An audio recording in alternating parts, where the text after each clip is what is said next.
Assalamualaikum. Assalamualaikum warahmatullahi taala wabarakatuh. Saya Cikgu Abdudin bin Ahmad, ditugaskan di sini untuk menerangkan serba sedikit berkenaan dengan mata pelajaran biologi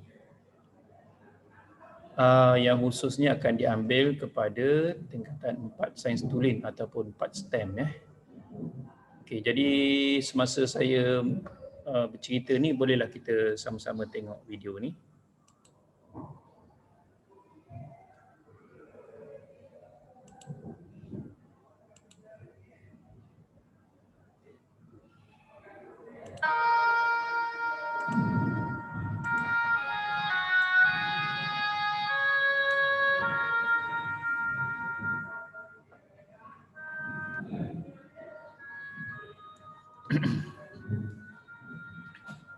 Jadi biologi ni umumnya kajian berkenaan dengan benda hidup. Kita akan belajar berkenaan dengan fungsi, struktur, mekanisme bagaimana sesuatu hidupan itu. Jadi kita hidup di dunia ni, kalau kita tengok video ni, duduk di galaksi Bima Sakti. Banyak. Ada trilion dunia. Kalau kita ni duduk di satu dunia, ada trilion dunia. Jadi manusia ni khalifah di muka bumi. Di planet-planet yang lain, tak tahulah apa haiwan, alien ke duduk kat sana kan. Baik, biologi ni penting untuk pelajar-pelajar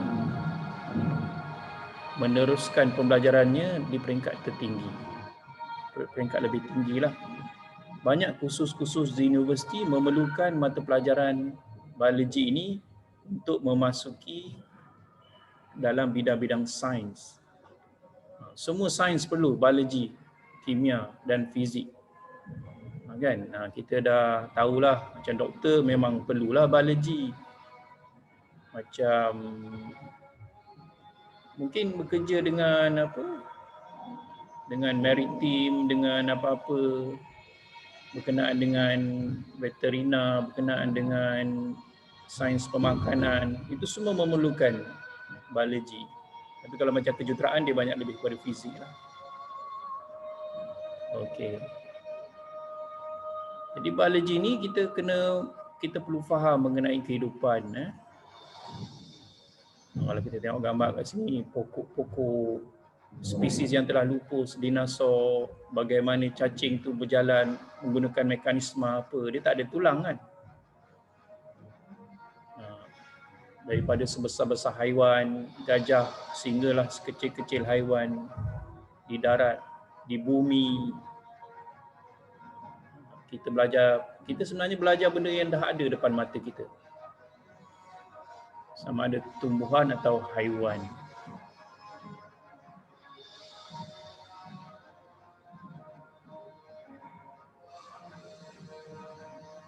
Ada haiwan yang dah pupus.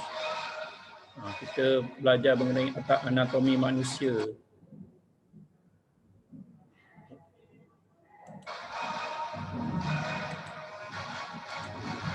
Okey, sambung balik. Hilang pula. Bagaimana burung terbang, kepak, apa otot yang ada pada kepak itu. Apa lagi? Kebanyakan biologi ni banyak buat amali. Amali berkenaan dengan antara satunya membran plasma. Membran plasma ni penting untuk terutamanya dalam sistem respirasi kita. Bagaimana oksigen masuk, penting dalam sistem penghadaman. Bagaimana daripada nasi itu boleh jadi tenaga.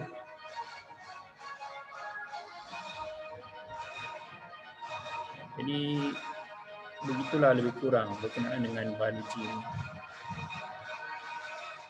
Lagi sekarang kita ada pandemik kan, pandemik COVID-19. Itu pakar-pakar biologi punya kerja tu. Bagaimana untuk menghasilkan vaksin. Bagaimana untuk mengaktifkan antibodi dalam tubuh kita. Okay, kita kita dah habis.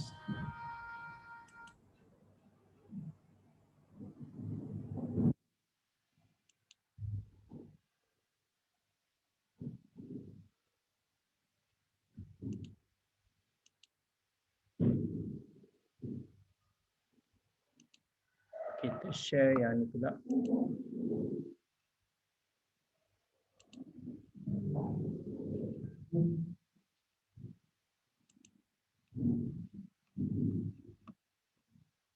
Okey yang ini kita pergi awal sikit. Contoh bidang biologi kajian dalam bidang biologi. Antaranya bidang botani. Botani ni berkenaan dengan pokok lah. Kalau di universiti ada bidang hortikultur, ada bidang macam kita nak klon pokok itu kan. Pokok durian ni buah dia baik, jadi kita nak klon dia. Itu semua bidang botani. Kemudian kita ada bidang fisiologi mengenai fungsi dan mekanisme dalam organisma. Ini gambar apa ni? Gambar seorang manusia yang mempunyai pelbagai sistem yang ada dalam tubuh manusia. Antaranya sistem peredaran darah. Ini gambar sistem pembiakan. Ini sistem rangka. Ini gambar buah pinggang ni. Sistem urinary, bagaimana kita buang air kecil. Sistem jantung, sistem peredaran darah. Antaranya kajian dalam bidang biologi. Lagi genetik. Ni, kalau nampak gambar macam ni, ini adalah struktur DNA. Dalam struktur DNA ni, DNA ini berada dalam kromosom. Manusia ada 46 kromosom. Dalam setiap satu kromosom itu membawa ciri-ciri berbeza. Muka macam saya, kromosom dia macam mana? Muka macam pelajar-pelajar, kromosom dia tinggi, rendah, mata biru, hitam, rambut keriting, badan kurus ke gemuk ke. Ada orang kurus tu makan banyak tapi tak gemuk. Itu juga berkenaan dengan genetik. Lepas tu antara lain juga kajian ekologi, interaksi antara organisma dan persekitaran. Microbiologi, mikro ni benda-benda halus. Termasuklah COVID-19 tu kan. Dia virus, sejenis virus. Kita tak nampak pun dia, tapi dia ada.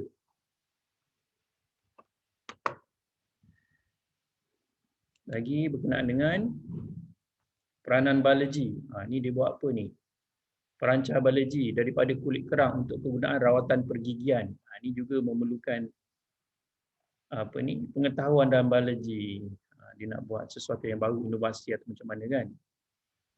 Semangat biologi dalam kehidupan harian banyak terlibat dalam bidang perubatan, bidang farmasi, penghasilan makanan, bidang pertanian, bidang perubatan, kaedah persenyawaan in vitro. Dah kahwin lama tak dapat anak. Contohnya macam Siti Nurhaliza tu kan, dengan Datuk K tu, tak dapat anak. So dia guna IVF. Bayar je lah 12,000. Cara dia pembedahan plastik, terapi gen, farmasi, nak buat vitamin, nak buat vaksin, hormon. Ini memerlukan pemahaman dalam bidang biologi. Penghasilan makanan, buat tempe. Tempe ini diperbuat daripada apa?